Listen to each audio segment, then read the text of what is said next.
saw this deuce and a half tucked in here behind this retail area, and so came over here to check it out. I was so excited, but the closer I got, the more I realized that it's completely rotted out with rust. The tires are flat, and the sun has just destroyed them. So the days when that was ready to go to battle are, well, those are in the past.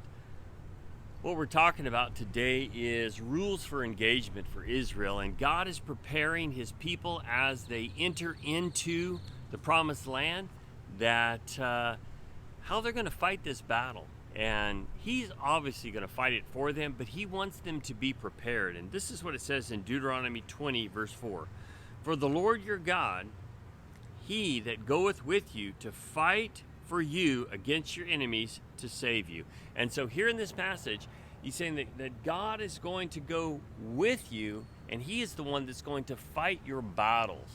And so we see that there are some very practical ways to prepare for battle in the physical realm.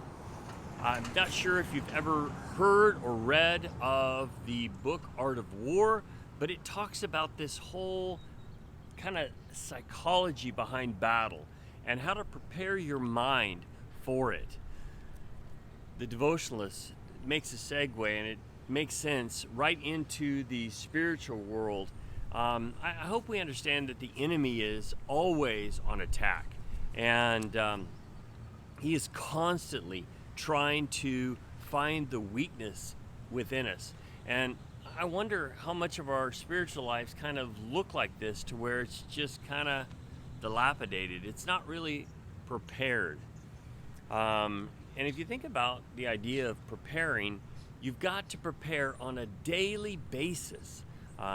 If you're in the military, you are every day getting ready, every day making sure that your body, making sure that your weapons are ready for battle, because you never know when it's going to happen.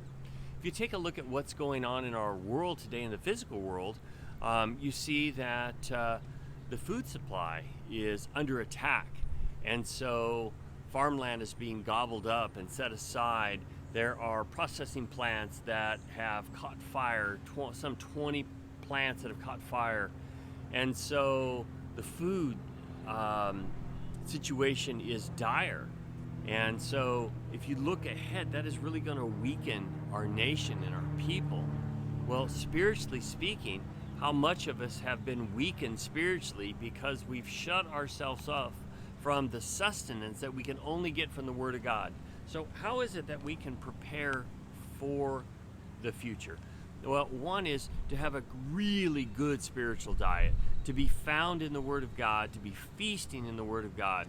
The other is to have a good connection with your commanding officer, with the Lord, and to be in prayer and communication with Him. Then seek wisdom by applying the Word of God in your daily life, and those areas that God has really kind of pointed out, whether through the Word of God and the Spirit of God, or other people that have kind of mentored us and showed us these are some things that we need to take care of in our lives. Just go ahead and work on those areas and get stronger, so that when the battle is at hand, we will really be able to fight the good fight. So I'm going to read here at the end. It says, Isaiah 41:10, Fear thou not, for I am with thee. Be not dismayed, for I am thy God. I will strengthen ye, yea, I will help thee. I will uphold thee with my right hand of righteousness.